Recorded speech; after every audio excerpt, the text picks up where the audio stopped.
할렐루야, 성령 충만하십시오. 여러분들의 가정에서 또 온라인으로 예배하시는 성도들의 머리 위에 하나님의 은혜 충만하길 원합니다. 우리 같이 주기도문송 하시면서 하나님께 예배 드리겠습니다.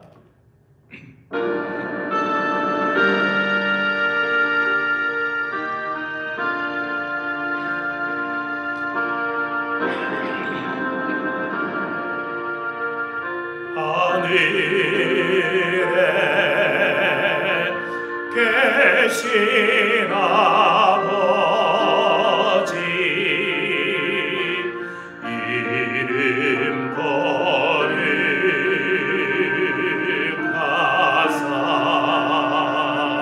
거룩하사 주님 나라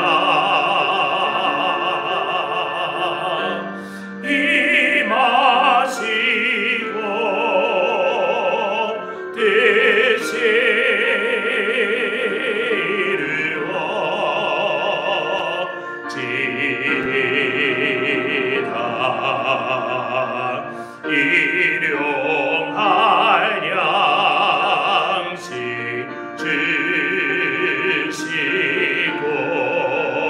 우리들의 큰 죄 다 용서하옵시며 또 시험에 들게 마시고 악에서 구원하소서. 대개 주의 나라 주의 권세 주의 영광 영원히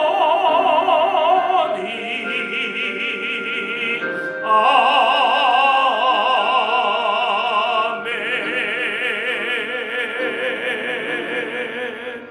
형제들아, 우리가 예수의 피를 힘입어 성소에 들어갈 담력을 얻었나니 참마음과 감사함으로 하나님께 나아가자. 하나님은 영이시니 예배하는 자가 신령과 진정으로 할지니라. 아멘. 우리 같이 찬송가 526장 찬양 드립니다.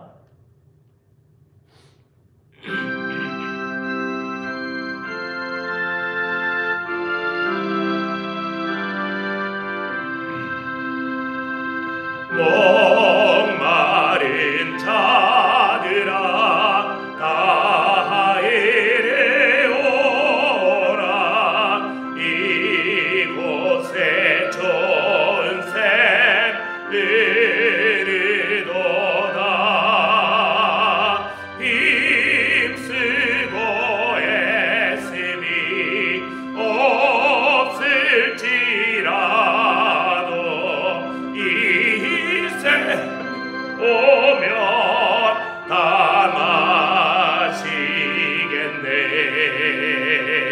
이 샘의 솟는 물 다 한같이 흘러 온 천하 만국에 다 통하네.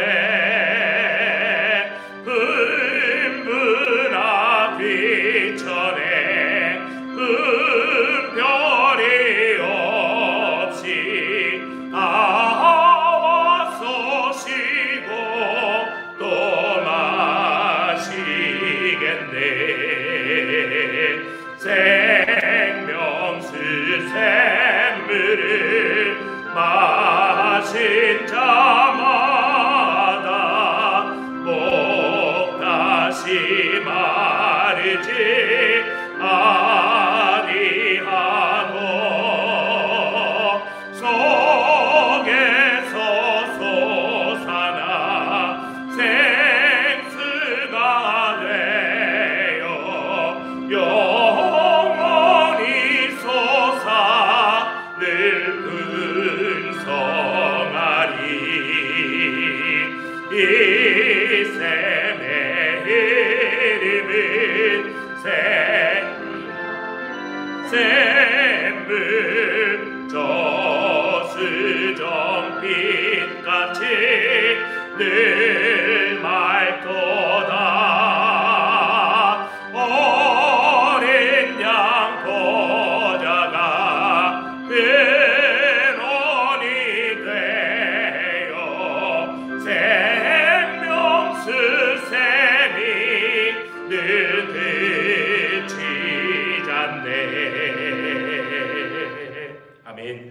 우리 같이 사도신경으로 신앙고백 하나님께 드리겠습니다. 전능하사 천지를 만드신 하나님 아버지를 내가 믿사오며 그 외아들 우리 주 예수 그리스도를 믿사오니 이는 성령으로 잉태하사 동정녀 마리아에게 나시고 본디오 빌라도에게 고난을 받으사 십자가에 못 박혀 죽으시고 장사한 지 사흘 만에 죽은 자 가운데서 다시 살아나시며 하늘에 오르사 전능하신 하나님 우편에 앉아 계시다가 저리로서 산자와 죽은 자를 심판하러 오시리라. 성령을 믿사오며 거룩한 교회와 성도가 서로 교통하는 것과 죄를 사하여 주시는 것과 몸이 다시 사는 것과 영원히 사는 것을 믿사옵나이다. 아멘. 우리 같이 찬송가 412장 찬양 드립니다. 412장입니다.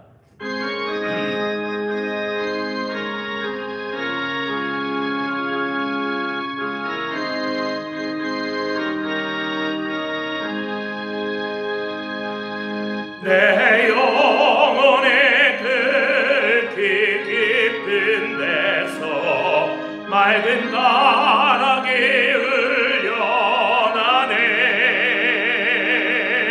하늘 곡조가 언제나 흘러나와 내 영혼을 고이 싸네.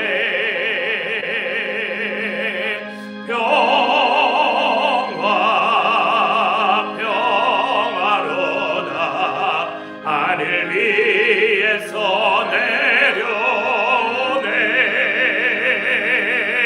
그 사랑의 물결이 영원토록 내 영혼을 덮으소서.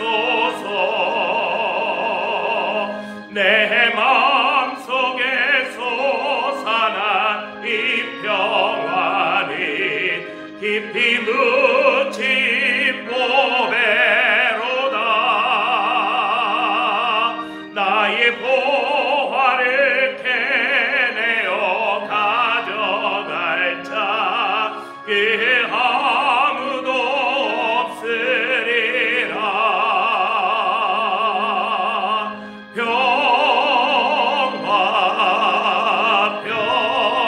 평화로다. 하늘 위에서 내려오네. 그 사랑의 물결이 영원토록 내 영혼을 덮으소서.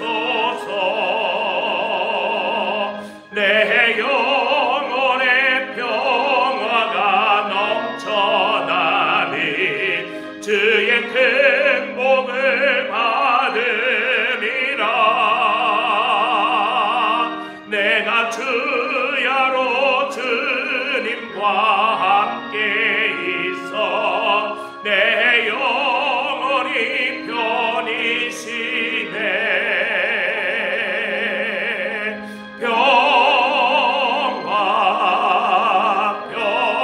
평화로다. 하늘 위에서 내려오네.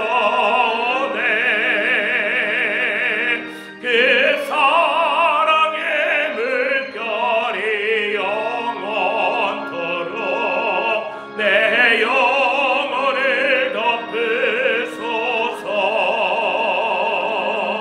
이 땅 위에 평안길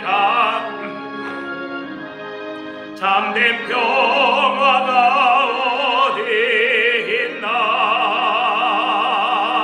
우리 모두 다 예수를 친구 삼아 참 평화를 누리겠네.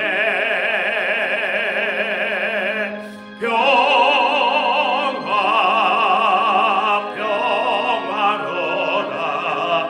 하늘 위에서 내려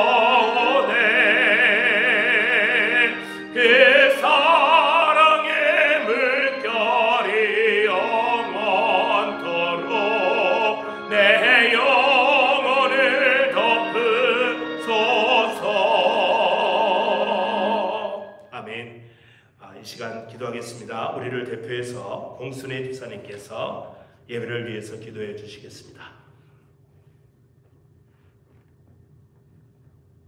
다 같이 기도하시겠습니다. 권능으로 저희를 만들어 주시고 자녀 삼아 주신 아버지 하나님을 찬송합니다. 은혜와 사랑으로 한결같이 저희를 인도하시고 지켜주시는 아버지 하나님을 찬송합니다. 예수 그리스도의 부활을 통해 저희에게 산 희망을 안겨주신 아버지 하나님을 찬송합니다. 아버지를 찬송하게 하시려 저희를 지으셨건만 저희는 때때로 아버지를 바라보지 않고 자신만을 바라보는 죄를 자백합니다. 그럼에도 죄를 사해 주시고 삶을 공급해 주시는 인내와 인내가 깊으신 아버지 하나님께 감사드립니다. 부르심을 들을 수 있는 저희에게 해주시고 저희가 여기 있으면 응답할 수 있도록 저희를 깨어나게 인도하여 주십시오. 사랑할 것을 사랑하게 해주시고 알아야 할 것을 알도록 깨우쳐 주시기 원합니다. 폭력으로 남의 것을 빼앗는 거대한 나라를 용서하지 말아주시고 그들로 하여 삶에 파괴된 약한 자들의 일상을 회복시켜 주시기 원합니다.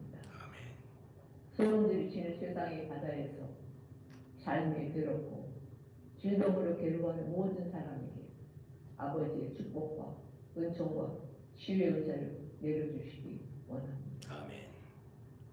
오늘도 임재하시어 예배의 순서를 함께해 주시고 말씀 선포하시는 황경수 목사님의 영을 밝게 비춰주시어 말씀 전하는 복 내려주시기 원합니다. 성도들에게도 말씀 알아듣는 복 내려주시기 원합니다. 아버지 나라의 지경 넓히기에 수고하는 선교사를 비롯하여 저희 공동체가 예수님 안에서 살아 움직이도록 역사해 주시기 원합니다. 만복의 근원 우리를 구원해 주신 주 예수 그리스도 이름으로 기도합니다. 아멘.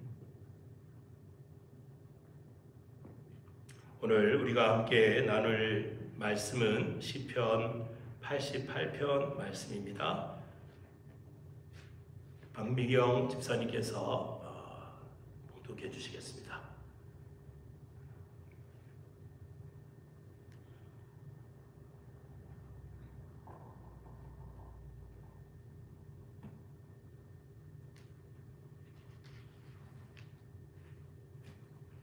오늘 주시는 하나님의 말씀은 시편 88편 1절로 18절 말씀입니다. 여호와여 내 구원의 하나님이여 내가 주야로 주 앞에서 부르짖었사오니 나의 기도가 주 앞에 이르게 하시며 나의 부르짖음에 주의 귀를 기울여 주소서. 물은 나의 영혼에는 재난이 가득하며 나의 생명은 소울에 가까웠사오니 나는 무덤에 내려가는 자같이 인정되고 힘없는 용사와 같으며 죽은 자 중에 던져진 바 되었으며 죽임을 당하여 무덤에 놓은 자 같으니이다. 주께서 그들을 다시 기억하지 아니하시니 그들은 주의 손에서 끊어지는 자니이다. 주께서 나를 깊은 웅덩이와 어둡고 음침한 곳에 두셨사오며 주의 노가 나를 심히 누르시고 주의 모든 하루가 나를 괴롭게 하셨나이다. 주께서 내가 아는 자를 내게서 멀리 떠나게 하시고 나를 그들에게 가증한 것이 되게 하셨사오니 나는 갇혀서 나갈 수 없게 되었나이다. 고난으로 말미암아 내 눈이 새하였나이다. 여호와여 내가 매일 주를 부르며 주를 향하여 나의 두 손을 들었나이다. 주께서 죽은 자에게 기이한 일을 보이시겠나이까. 유령들이 일어나 주를 찬송하니까. 주의 인자하심을 무덤에서 주의 성실하심을 멸망 중에서 선포할 수 있으리까. 흑암 중에서 주의 기적과 이즘의 땅에서 주의 공의를 알 수 있으리까. 여호와여 오직 내가 주께 부르짖었사오니 아침에 나의 기도가 주의 앞에 이르리이다. 여호와여 어찌하여 나의 영혼을 버리시며 어찌하여 주의 얼굴을 내게서 숨기시나이까. 내가 어릴 적부터 고난을 당하여 죽게 되었사오며 주께서 두렵게 하실 때에 당황하였나이다. 주의 진노가 내게 넘치고 주의 두려움이 나를 끊었나이다. 이런 일이 물같이 종일 나를 애우며 함께 나를 불렀었나이다. 주는 내게서 사랑하는 자와 친구를 멀리 떠나게 하시며 내가 아는 자를 흑암에 두셨나이다. 아멘. 우리 같이 찬송 한 장 더 하겠습니다. 365장 마음속에 근심 있는 사람 같이 한 번 더 찬송하죠.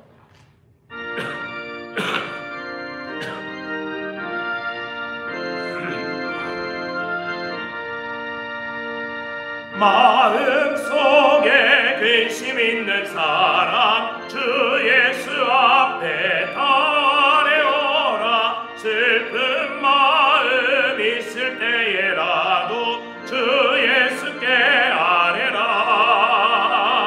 주 예수 앞에 달려오라. 주리의 친구니 무엇이나 근심하지 말고 주 예수께 아뢰라. 눈물 나며 깊은 한숨 쉴 때 주 예수 앞에 달려오라. 은밀한 죄 내게 있더라도 주 예수께 아뢰라. 주 예수 앞에 달려오라. 주리의 친구니 무엇이나 근심하지 말고 주 예수께 아뢰라. 괴로움과 두려움 있을 때 주 예수 앞에 달려오라. 내일 일을 염려하지 말고 주 예수께 아뢰라.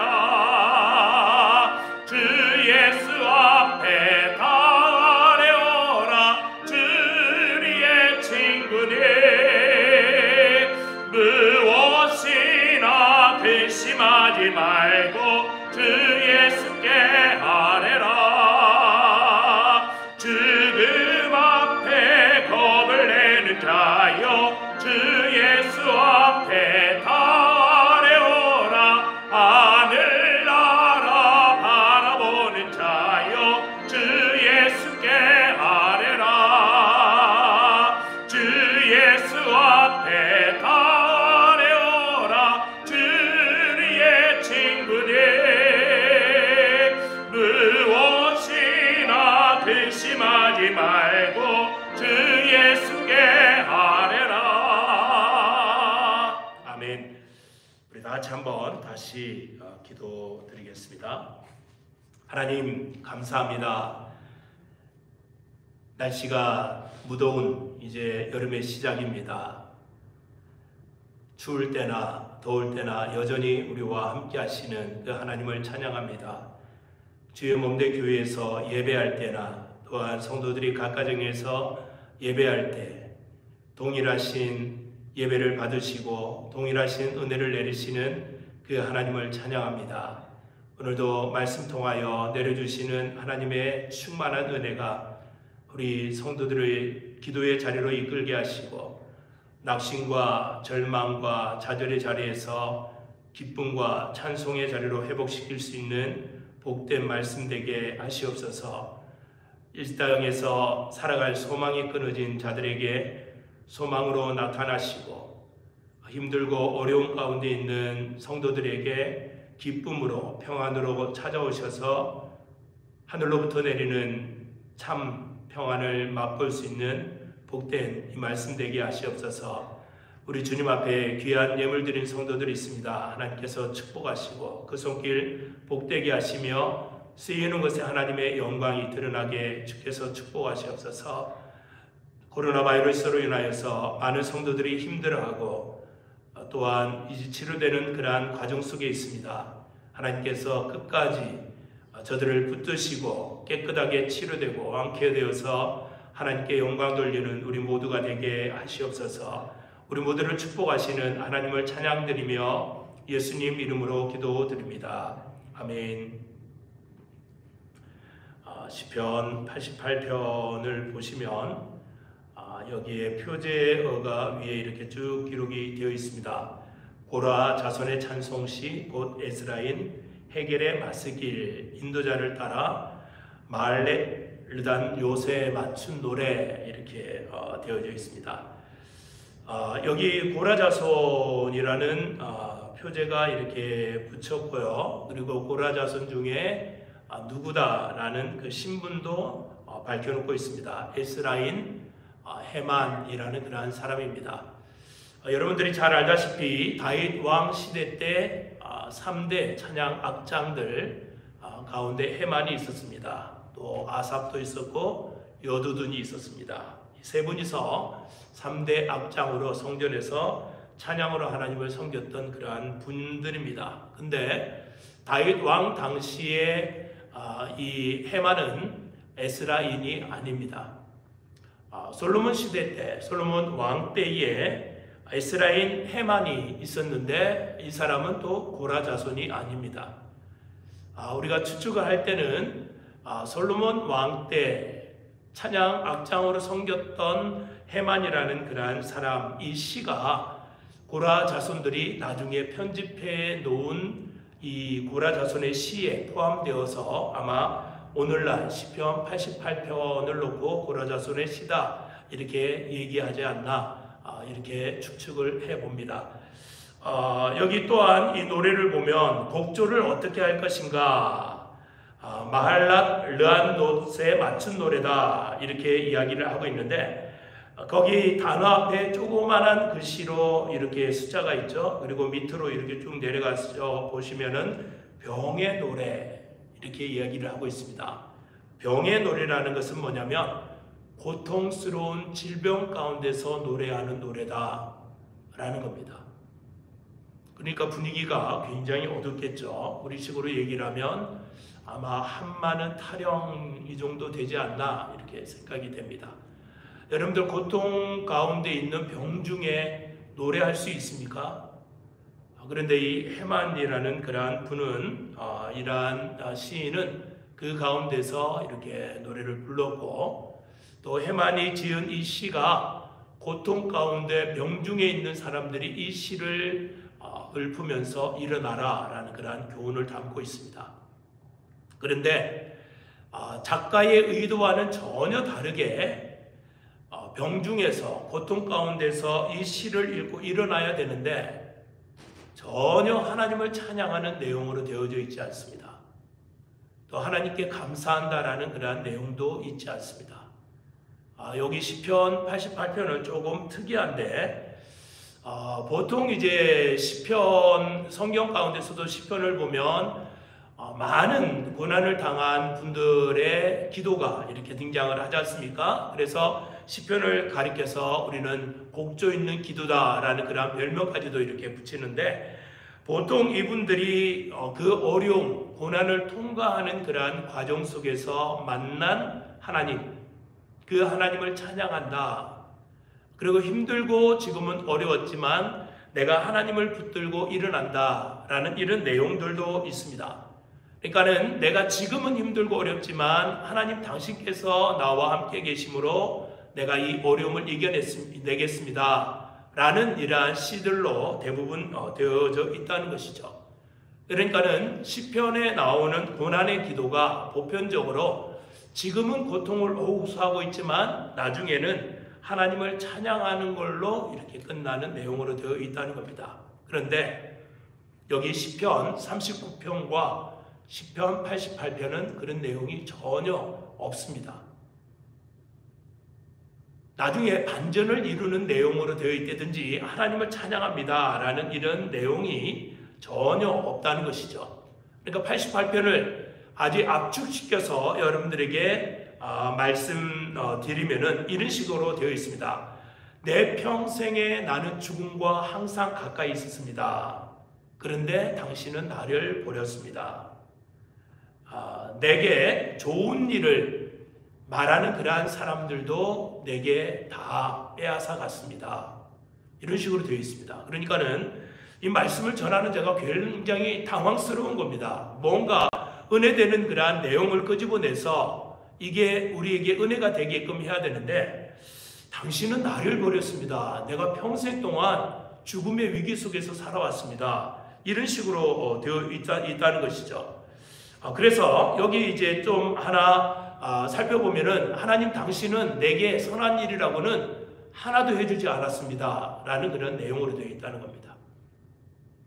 여러분들 우리가 살면서 이렇게 보면은 그래도 하나님께서 나에게 어떤 선한 일 하나쯤은 이렇게 기억이 될 겁니다.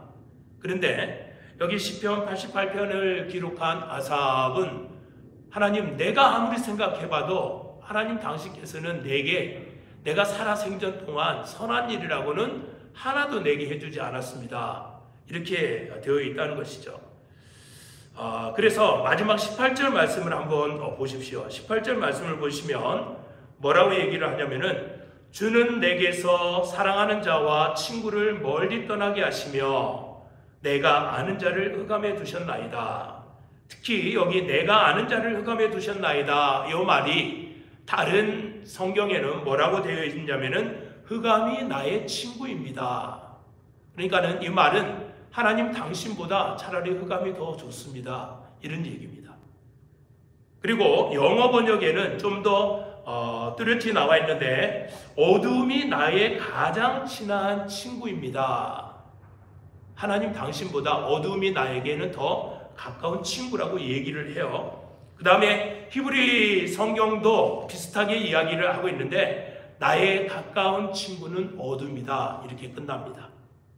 그러니까 우리가 아까 서두에 말씀드린 것처럼 이 고통의 삶을 살고서 이 고통의 과정을 통과하는 그 속에서 하나님을 붙들고 일어나면서 내가 하나님 나와 함께 하시는 하나님을 찬양합니다. 대부분의 고통스러운 시들이 이렇게 되어져 있는 반면에 39편과 88편은 차라리 내가 죽었으면 좋겠습니다.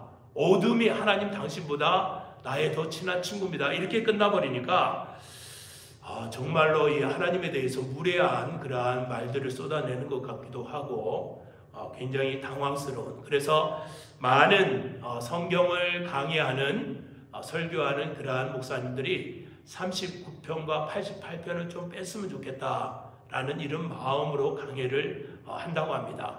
그런데 분명히 이런 내용으로 되어 있을지라도 하나님께서 시편 가운데 이것을 끼워 넣었다는 것은 또 하나님의 뜻하고 섭리하시는 그러한 계획이 있지 않나를 우리들이 묵상을 해봅니다. 그래서 찬찬하게 한번 살펴보면서 도대체 우리에게 무엇을 얘기하려고 시인 아삽은 이렇게 이야기를 하고 있나, 이런 것들을 한번 발견해 보도록 하겠습니다. 보통 보면 우리의 삶이 항상 즐겁고 평안한 기쁘고 즐거운 일들만 있는 것들이 아니죠. 또 우리의 삶에서 지울 수만 있다라면 지우고 싶은 그러한 순간도 있을 겁니다. 마찬가지로 성경도 우리가 참 신뢰한다 라고 이야기를 하는 것은 성경에 우리들에게 좋은 말만 이렇게 기록되어 있지는 않다는 겁니다. 때로는 힘들고 어려운 눈물을 쏟아내는 정말 하나님을 저주하는 듯한 그러한 내용도 이 안에 담겨 있다는 겁니다. 그래서 우리는 성경을 신뢰합니다. 왜냐하면 우리 삶의 이야기이기 때문에 그렇다는 것이죠. 우리의 삶의 이야기들이 기쁘고 즐겁고 감사하고 찬양하는 그러한 일들만 있는 게 아니라는 겁니다. 우리의 삶의 전체를 놓고 보면 때로는 눈물 쏟고 때로는 배신당하고 힘들고 어려운 그 과정을 겪으면서 우리의 삶이 이렇게 탄생이 되어져 있는 것이죠. 그것과 마찬가지로 시편도 그렇게 이야기를 하고 있는 겁니다. 그래서 성도들의 힘들고 어두운 그러한 경험들, 이런 것들만 이야기를 하는 것이 아니라 또 때로는 우리에게 밝고 즐겁고 기쁜 그러한 이 모든 것들을 이루어서 우리가 하나의 삶을 만들어 가듯이 이 해만이 오늘 아삽이 이 속에서 우리들에게 해주고 싶은 그러한 이야기들도 하나님께서는 우리에게 기쁘고 즐겁고 감사한 찬송되는 그러한 일들도 행하시지만 때로는 힘들고 어두운 골짜기로 몰아가는 그러한 때도 있다. 그러나 그때도 여전히 하나님은 우리와 함께 하신다라는 그러한 이야기를 하고 싶은 겁니다. 그래서 여기 16절과 17절을 보시면 뭐라고 얘기를 하냐면은 주의 진노가 내게 넘치고 주의 두려움이 나를 끊어나이다. 이런 일이 물같이 종일 나를 애우며 함께 나를 둘러싼나이다. 지금 우리가 다른 식으로 이야기를 하면 하나님, 우리의 삶에 살 소망조차도 없습니다. 아예 살 소망까지도 끊어졌습니다. 내가 하나님을 소망해서 하나님을 붙잡았지만 여전히 하나님은 침묵하고 계십니다. 라는 그러한 의미로 여기에 되어져 있습니다. 그리고 8절 말씀을 보시면 8절에 뭐라고 얘기를 하냐면은 주께서 내가 아는 자를 내게서 멀리 떠나게 하시고 나를 그들에게 가증한 것이 되게 하였사오니 나는 갇혀서 나갈 수 없게 되었나이다. 지금 내가 아는 자를 내게서 멀리 떠나가게 하십니다. 그리고 내 주변에 있는 사람들은 나를 가리켜서 가증하다라고 이야기를 할 정도라고 이야기를 합니다. 여기 성경에서 가증하다라고 이야기를 할 때는 딱 대표적으로 어떤 병자를 가리켜서 가증하다라고 얘기를 하냐면은 문둥병에 걸린 사람을 가리켜서 가증하다라고 이야기를 합니다.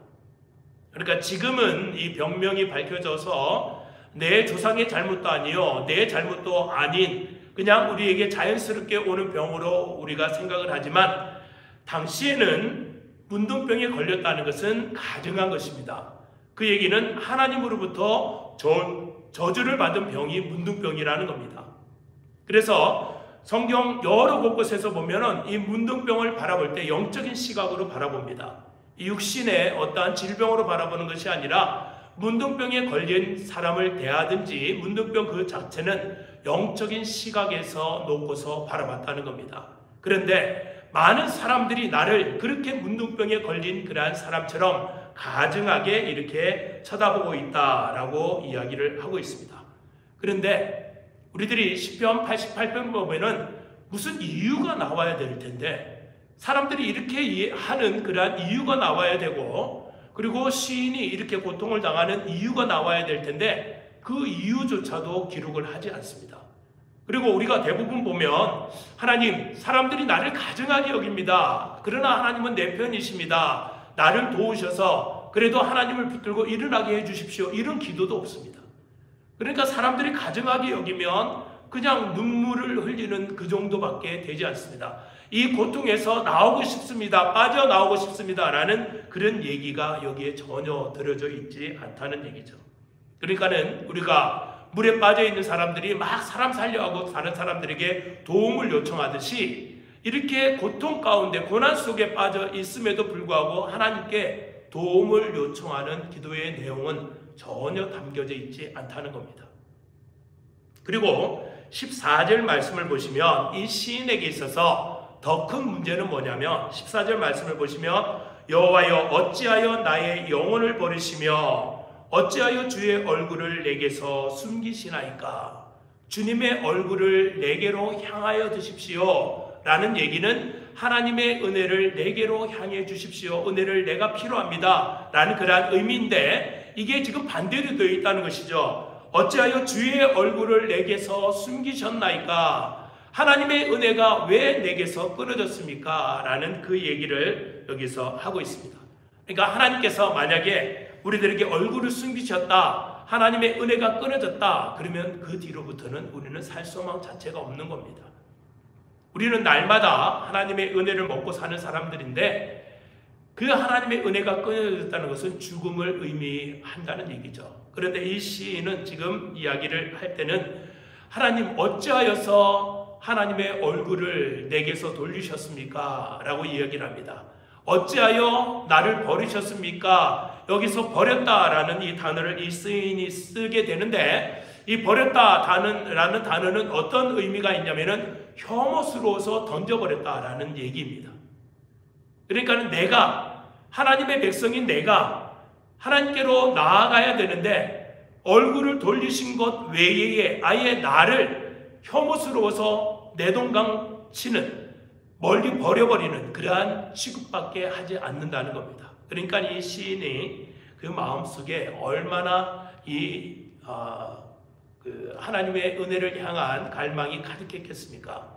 그럼에도 불구하고 하나님은 이 시인의 기도에 응답하지 않을 때 차라리 어둠이 하나님보다 더 가깝습니다 라는 이 얘기가 당연히 여기서 등장을 하게 되겠죠. 그래서 이 시인이 지금 여기 견디고 힘든 그러한 상황 가운데서도 하나님 앞에 어찌하여 주의 얼굴을 숨기시나이까 라고 이야기를 하는 기도의 자리에 있다는 겁니다.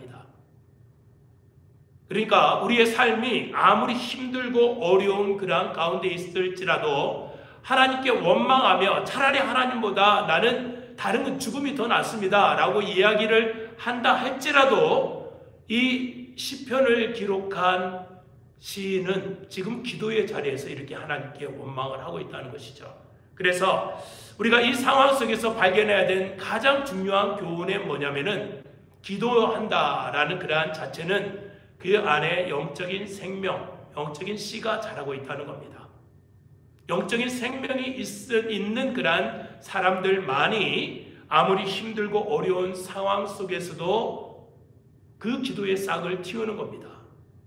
다른 말로 얘기를 하면 아무리 혹하니 엄습하고 겨울이 깊다 할지라도 봄이 되면 생명이 있는 씨앗들은 전부 다 싹을 틔우는 것처럼 아무리 우리의 삶이 고통스럽고 힘들고 어려움으로 가득 차 있다 할지라도 하나님께서 우리에게 주신 영생의 생명의 씨앗이 있는 그러한 사람들은 반드시 그 싹을 틔우는 그러한 날이 있다는 것입니다. 그래서 여기 시편 88편에서 이야기를 하는 그러한 교훈은 기도의 내용이 중요한 것이 아니고 길고 짧고가 중요한 것이 아니고 그 안에 영생의 생명의 씨앗이 있느냐 없느냐 이것을 우리들에게 교훈하기 위해서 우리들에게 주어진 그러한 하나님의 말씀임을 보게 됩니다.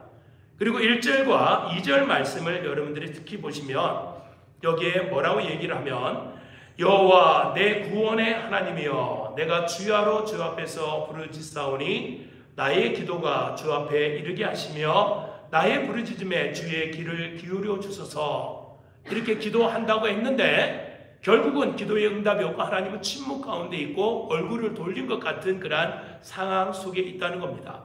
그러면 우리의 주변에 예수를 믿지 않는 사람이 나의 이러한 모습을 볼 때 얼마나 조롱하겠습니까? 너 예수 믿는다고 그렇게 하더니 그렇게 하나님을 붙들고 그렇게 매달리더니 지금 너의 모습을 봐라 얼마나 꼴이 좋냐 이런 식으로 굉장히 많이 조롱할 겁니다. 아마 믿지 않는 사람들은 그럼에도 불구하고 이런 상황 속에서도 하나님을 붙드는 우리의 모습이 아마 그들로서는 이해가 가지 않을 거라고 이렇게 생각이 됩니다. 1절 말씀을 다시 한번 보세요. 1절 말씀을 보시면 이 시인은 뭐라고 이야기를 하고 있냐면은 여호와 내 구원의 하나님이여 내가 주야로 주 앞에 부르짖사오니 여호와 하나님 내 구원의 하나님 이렇게 지금 이야기를 하고 있는데 다른 이야기를 한 것이 아니라 하나님을 가리켜 여호와 하나님이라는 그 말부터 시작을 했다는 겁니다. 이 얘기는 뭐냐면은 어떤 의미를 가지고 있냐면 우리가 고통 가운데 있고 절망과 좌절스러운 그런 상황 속에 있다면 예를 들면 깊은 병 중에 있다라면 여호와 치료의 하나님 여호와 라파의 하나님 나에게 오셔서 나를 치료해 주십시오 이런 식으로 기도를 할 텐데 시인은 그런 하나님을 먼저 부르지 않았다는 겁니다. 여호와 하나님을 가리켜서 여호와 하나님이라고 부르짖은 그 얘기는 뭐냐면 그 과거에 하나님께서 일방적으로 나와 언약을 맺지 않았습니까? 그 하나님께서 살아계셔서 나와 함께 하시지 않습니까? 라는 이 의미가 여호와라는 그러한 단어 속에 담겨져 있습니다. 그러니까 여호와라는 그 이름이 처음 나올 때 어디에 등장을 하게 되냐면 모세를 통하여서 등장을 하는데 바로에게 보낼 때 하나님께서 이야기를 하시죠. 내 이름은 여호와라. 그 의미는 내가 너와 함께 한다. 내가 너와 함께 간다. 라는 그러한 의미가 있죠. 그것처럼 여기에서 지금 시인이 그 과거의 추억을 하는 그 하나님을 추억을 하는 겁니다. 여호와 하나님 그때 모세에게 함께 하시지 않았습니까? 나와 함께 하시는 그 하나님 내가 고통 가운데 있지만 고통을 없애주는 그것보다도 하나님께서 나와 함께 하시는 것 이거 하나만 확실하게 밝혀 보여주십시오 라고 이야기를 하는 것이죠. 여러분들 성경에 보면 이 시편 88편과 비슷한 그러한 기도를 하는 기도의 위인이 등장을 합니다. 욥이 대표적인데, 욥은 우리가 이 시편 88편과 비교할 수 없는 것이 무엇이냐면, 욥은 그래도 결말이 참 잘 끝나지 않습니까? 하나님께서 욥에게 다시 회복시키시는 그러한 은혜가 있지 않습니까? 그리고 욥 자신도 내가 귀로만 듣던 하나님을 이제 내가 눈으로 바라봅니다. 그래서 그 신앙이 더 확실한 자리로 이렇게 나아가게 되는데, 이 88편에 있는 시인은 전혀 그런 것이 없습니다. 그럼에도 불구하고 가장 가까운 것이 무엇이냐면은 욥의 기도와 비슷하다는 것이죠. 욥의 기도 또한 우리가 우리말 성경으로 욥을 보면 욥이 그렇게 하나님께 대항하는 듯한 기도의 내용은 잘 밝혀져 있지 않습니다. 그런데 여러분들이 영어 성경으로 이렇게 읽어보시든지 아니면 좀 더 수고하시고 노력을 하셔서 인터넷에 이렇게 떠드는 그러한 내용으로 원어로 된 내용들을 살펴보면 욥도 여기 시편 88편의 기자처럼 하나님께 무례한 그러한 기도를 참 많이 합니다. 어느 날 사탄이 하나님께서 사탄을 부르시죠. 사탄을 부르시면서 봐라, 욥을 네가 보느냐? 욥같이 깊은 신앙을 가진, 정말 하나님을 사랑하는 신앙을 가진 자가 없느니라 라고 사탄에게 이야기를 합니다. 그랬더니 사탄이 하나님 앞에 대항을 합니다. 하나님, 욥이 아무 까닭 없이 하나님을 사랑하겠습니까? 하나님께서 그에게 복을 내려주시기 때문에 하나님을 사랑하는 거겠지요 라고 이렇게 이야기를 합니다. 그래서 사탄이 이제 의심을 제기를 하는 겁니다. 가당 없이 하나님을 사랑할 그러한 자가 어디 있겠습니까? 오직 하나님, 내가 주변에 있는 거 다 필요 없고 오직 하나님 당신만 사랑합니다. 이렇게 얘기할 사람이 도대체 어디 있겠습니까? 하나님, 좀 합리적으로 의심을 한번 해보십시오. 하나님께서 그에게 무엇인가 베풀었기 때문에 욥이 하나님 당신을 사랑하는 것이죠. 이렇게 이야기를 합니다. 그래서 사단이 하나님을 격동시키죠. 격발을 시키죠. 욥이 기도할 수 있고 하나님 앞에 제사를 드릴 수 있고 하나님께 순종하는 이 모든 것들은 당신이 욥의 기도에 응답하셨고 욥을 복주셨기 때문에 그렇습니다. 욥이 자체적으로 하나님을 사랑하는 것이 아니라 무엇인가 받았기 때문에 하나님을 사랑합니다 라고서 이야기를 하고 있습니다. 그러니까는 이제 우리가 살아갈 때 그런 경우를 만나게 되는데, 어떤 사람이 내가 아무런 조건 없이 그에게 무엇인가 은혜를 베풀었어요. 그런데 그 은혜를 받은 사람이 처음에는 감사하고 기쁘게 생각하지만 이것을 이용하려고 하는 그러한 때, 내가 베풀었던 것을 이용하려고 하는 겁니다. 그것을 내가 알았어요. 그럴 때 여러분들 얼마나 배신감을 느낍니까? 그것처럼 지금 사단이 하나님께 질문을 하는 게 그라는 겁니다. 하나님, 욥은 지금 당신을 이용하고 있는 겁니다. 당신이 뭔가 기브 앤 테이크 하는 것처럼 뭔가 주었기 때문에 당신께 드리는 겁니다. 자꾸만 이런 식으로 이야기를 하는 겁니다. 그러니까 우리의 신앙도 여러분들 한번 생각을 해보십시오. 우리가 신앙생활을 할 때에 이런 경우가 참 많다는 겁니다. 아무런 조건 없이 하나님을 사랑한다? 우리에게 정말 이 시편 88편의 기자처럼 힘들고 고통스러움이 옴에도 불구하고 우리가 하나님을 사랑한다? 이런 성도들은 그렇게 흔치 않습니다.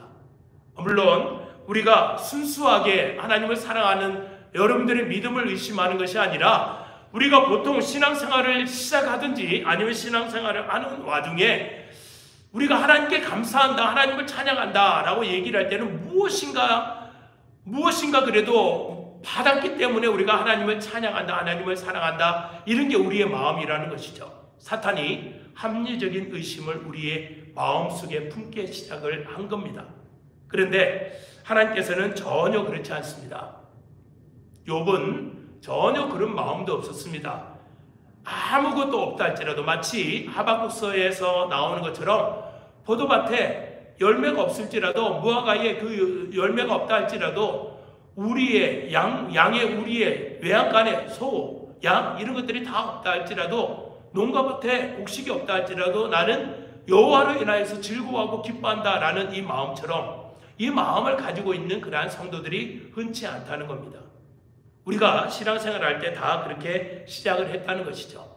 그런데 욥의 이 뒷부분을 가시면 하나님께서 무엇이라고 얘기를 하냐면은 내가 너를 익셉트한다, 내가 너를 받는다 라고서 이야기를 합니다. 그리고 그의 친구들을 향하여서 하나님께서 무엇이라고 너희들은 틀렸다, 너희들은 그렇지 않다, 오히려 욥에게 가서 기도를 받아라, 너희들은 아니다 라고서 하나님께서 오히려 얘기를 하고 있죠. 자, 시편 88편의 기자와 욥의 기도가 거의 비슷한 내용들로 되어져 있습니다.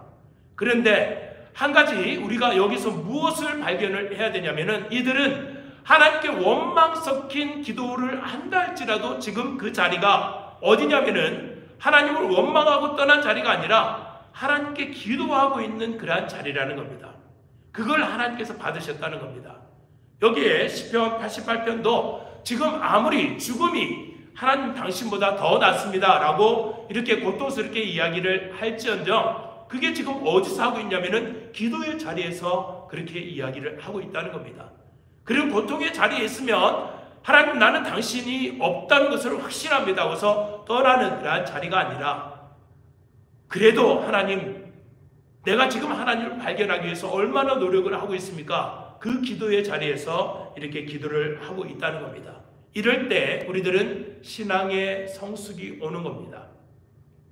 다시 말씀드리면은 우리가 아무것도 없다고 느껴질 때에 마치 하나님께서 나를 버렸다고 느낄 때에 우리가 고통 가운데 있고 슬픔 가운데 있고 정말 살 소망이 끊어질 것 같은 그 상황 속에 있을지라도 우리가 기도의 자리에 있다라면 그때부터 우리의 신앙이 성숙해지기 시작하는 겁니다. 그래서 나의 시각에서 하나님의 시각으로 바뀌기 시작하고 나의 관점에서 하나님의 관점으로 바뀌기 시작합니다. 나의 요구에서 하나님께서 나에게 요구하시는 것이 무엇인가를 발견하는 그쪽으로 우리는 이동을 하게 됩니다. 그래서 때로는 우리가 이 고통 속에서 인내하면서 우리는 더욱더 성숙할 수 있고 이 고통 속에서 견디고 참고 하면서 우리의 신앙이 점점 더 하나님 기뻐하시는 그러한 신앙으로 흘러간다는 것이죠. 그래서 시편 여기 88편의 기자도 자기 중심적인 흔들리는 그러한 신앙에서 하나님 중심적인 그러한 신앙으로 흘러간다는 것을 우리들이 볼 수가 있습니다. 아까 말씀드린 것처럼 생명의 특징은 무엇이냐면은 기도로 나타납니다. 우리에게 하나님께서 주신 영생의 씨앗이 있는 그러한 생명의 씨앗이 있는 그러한 사람들은 아무리 겨자씨만한 자그마한 그러한 생명이 있다 할지라도 기도의 자리로 나아가는 그러한 특징이 있습니다. 그것은 살아있다라는 그러한 증거이죠. 그래서 18절 말씀을 다시 한번 여러분들 보시면 이 기도하는 시편의 저자가 뭐라고 얘기를 했냐면은 주는 내게서 사랑하는 자와 친구를 멀리 떠나게 하시며 내가 아는 자를 흑암에 두셨나이다. 내게서 사랑하는 자와 친구를 멀리 떠나게 하신다. 다시 말씀드리면 주변 사람들을 어둠 속에 다 감춰버렸다는 겁니다. 우리가 이처럼 힘들고 어려운 일들을 만나게 되면 우리는 하나님을 찾기보다 우리의 주변에 있는 사람들을 더 의지하는 것이 사실입니다. 그런데 여기에서 지금 이야기를 하듯이 하나님께서는 이 모든 사람들을 다 치워버렸다 라고 이야기를 합니다. 다시 말씀드리면 욥의 고통 가운데 아내가 욥을 떠나버립니다. 또 예수님께서 그 무거운 십자가를 지실 때에 그를 따랐던 제자들은 다 떠나버립니다. 다윗이 사울왕의 눈밖에 나서 도망자 생활을 할 때에 오히려 그를 감춰주고 감싸주고 먹을 것을 제공해 줘야 될 유다 족속들이 오히려 다윗의 반대편에 서서 다윗을 사울 왕에게 고소하는 그러한 장면을 보게 됩니다. 그러니까 하나님께서 왜 이처럼 우리가 의지할 주변에 있는 것들을 다 치워버렸느냐? 그 의미는 오직 하나님만 의지하게 하기 위하신 하나님의 섭리와 하나님의 계획이 있다는 것이죠. 그래서 여기에 우리들이 한 가지 굉장히 반전이 일어나는 것을 하나 보게 되는데 여러분들 다이아몬드가 어디에서 나오는지 혹시 아십니까? 다이아몬드는 볼품이 없는 석탄이 엄청난 압력을 거기에 가해질 때 다이아몬드가 탄생이 되는 겁니다. 그러니까 의외죠. 다이아몬드처럼 비싸고 아름다운 것이 볼품이 없는 새까만 석탄에서부터 나온다는 게 굉장히 의외입니다. 그런데 그 석탄을 엄청난 압력을 가할 때에 다이아몬드 같은 아름다움이 나타난다는 것이죠. 여기 지금 이 아삽이, 해만이 우리들에게 하는 그러한 얘기가 자신의 이 고통스러운 기도, 하나님을 원망하는 듯한 이러한 기도, 후일에 2500년 전에 오늘날 우리가 이 아삽의 기도를 놓고 은혜를 받자고 이렇게 이 얘기를 할지 아삽 자신이 상상이라도 했겠냐 이거죠. 아삽은 고통 가운데 있었지만 그 고통이 후세에 몇천 년 동안 많은 사람들에게 아삽 자신의 그 고통이 오히려 우리들에게 위로가 되는 그러한 것들을 계획이라도 했겠냐 이런 것이죠. 그러니까 꿈에도 상상하지 못했던 이 해만의 기도를 우리들은 들을 수가 있습니다. 그러니까는 우리들이 지금 고통을 당하고 어려움을 당하지만 이러한 고통과 이 어려움 가운데서 우리의 자녀들이 바라보고 우리의 손자 손녀들이 바라볼 때에 후일에 우리 할머니는, 우리 할아버지는 그 힘들고 어려운 가운데서도 그래도 기도를 잊지 않았다, 이런 얘기들을 할 거 아닙니까? 그러니까 이게 우리의 자손 때에서만 끝나는 것이 아니라 후일에 우리의 이러한 고통스러운 기도문이 남겨져서 많은 고통을 당하는 사람들의 위로가 되고 많은 사람들의 힘이 되는 그러한 내용이 된다라면 이 해만은 성공을 한 겁니다. 그러니까 우리의 고통 또한 지금은 힘들고 어렵지만 결국은 하나님의 손에 이끌리면 결국은 하나님께서 영광스럽게 사용되는 그러한 고난이라는 것이죠. 성경을 보면 결국 이 해만의 그 고통의 현장에서 하나님께서 멀리 하시고 떠나신 것이 아니라 하나님은 해만의 고통의 현장 속에 함께 하셨다는 것을 우리들이 볼 수 있습니다. 그러니까 우리가 아무리 이 해만처럼 차라리 죽음이 낫습니다, 하나님 죽음이 하나님보다 나는 더 좋습니다, 이렇게 이야기를 하는 기도의 현장이라 할지라도 하나님께서는 바로 그곳에 함께 하셨다는 것이죠. 그래서 하나님께서는 그를 구원하시고 그에게 그 고통의 노래를 부르면서 우리들에게 위로를 주시는 그러한 하나님이심을 우리들이 발견하게 되는 겁니다. 여러분들이 살면서 절망, 정말적으로 살 수만까지 나는 다 끊어졌다, 절망의 자리다, 완전히 바닥이다, 이렇게 이야기를 한다 할지라도 하나님께서는 나와 함께 하시는 겁니다. 그 자리에 하나님께서 함께 하신다는 것이죠. 그래서 예수님께서는 정말 절망스러운 그 흑암 가운데서도, 절망스러운 골고다 겟세마네의 기도 가운데서도 결코 우리를 포기하지 않으시려고 그 쓴 잔을 마시는 그 자리까지도, 십자가의 그 길까지도 나아가셨다는 겁니다. 그러니까는 하나님께서는 나를 포기하지 않는데 우리는 고통이 오고 힘든 어려움이 오면은 하나님을 쉽게 잊어버리는 그러한 안타까운 믿음 생활을 하고 있다는 것이죠. 그런데 해만은 절대 결코 그렇지 않았습니다. 그것이 기도의 자리였다는 것이죠. 그 기도의 자리였기 때문에 하나님께서 함께 하신다는 것을 그가 알았다는 것입니다. 그래서 성경은 우리들에게 이야기를 합니다. 우리가 죄인 되었을 때라도, 하나님과 원수 되었을 때라도 하나님께서는 우리를 사랑하사 우리와 함께 하시는 하나님이시다라는 것을 우리들에게 알려주는 거죠. 그래서 서두에 여러분들에게 말씀드렸듯이 88편은 그렇게 유쾌하게 끝나는 내용으로 되어져 있지 않지만, 그러나 그 눈물 짓고 고통스러워하는 그 현장이 기도의 현장이었고 기도의 현장이었기 때문에 살아계신 하나님께서 함께 하신다는 것을 우리들에게 오는 교훈하는 그런 말씀으로 되어져 있습니다. 여러분들 힘들고 어려운 시기를 지나지만 함께 하시는 하나님을 붙들고 그 어려움을 이겨낸다라면 그 어려움이 힘이 하나도 들지 않을 걸로 이렇게 생각이 됩니다. 우리 같이 찬송가 341장 찬양하시고 축도함으로 예배를 드리도록 하겠습니다. 341장입니다.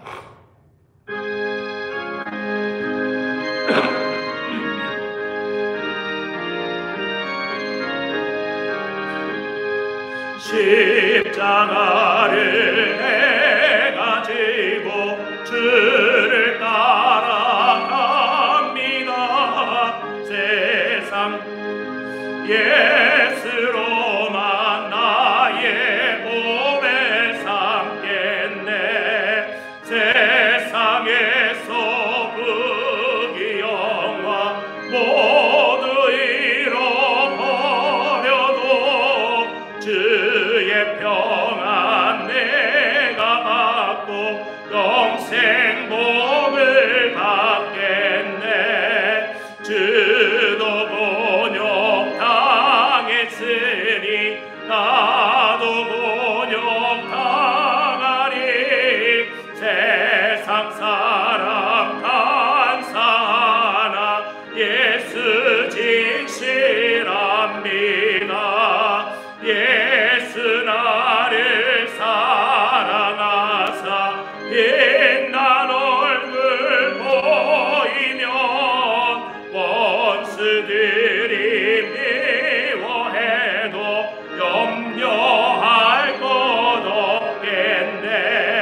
내가 핍박 당할 때에 주의 품에 안기고 세상 고초 당할수록 많은 위로 받겠네. 주가 주신 기쁨에 기뻐할 것. 주가 나를 사랑하니 기뻐할 것뿐일세.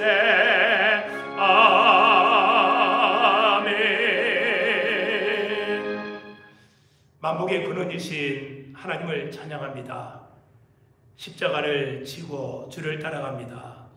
세상의 부귀보다도 예수 그리스도가 더욱더 귀하며 더욱더 우리에게 은혜됨을 다시 한번 고백합니다. 요한의 아들 시몬아, 내가 나를 사랑하느냐? 갈릴리 바다에서 말씀하셨던 것처럼 오늘날 우리에게 오셔서 내가 나를 사랑하느냐 질문하시는 주님의 그 물음 앞에 우리가 주를 사랑하나이다 고백하는 성도들이 되기를 원합니다. 세상이 우리를 만족시키지 못하며 고통이 있다 할지라도 내가 주를 사랑합니다. 주께서 아시나이다 라는 고백을 하는 우리 모든 성도들 될 수 있도록 하나님께서 축복하시옵소서. 그 자리가 고통의 자리라 할지라도 기도의 자리가 되게 하시고 그 속이 좌절의 자리라 할지라도 기도의 자리가 되게 하시고 세상을 붙들고 일어나는 것이 아니라 예수 그리스도의 십자가를 붙들고 일어나는 우리 성도들이 될 수 있도록 하시옵소서.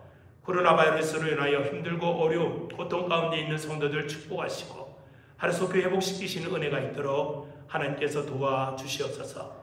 지금은 우리 주 예수 그리스도의 한량없는 은혜와 하나님 아버지의 신실하신 사랑하심과 성령님의 인도하심과 교통하심이 오늘도 주 앞에 나와 예배하는 사랑하는 성도들 머리 위에 각 가정에서 온라인으로 예배하는 성도들 머리와 그 자리에 지금부터 영원토록 함께 하시기를 간절히 축원하옵나이다. 아멘.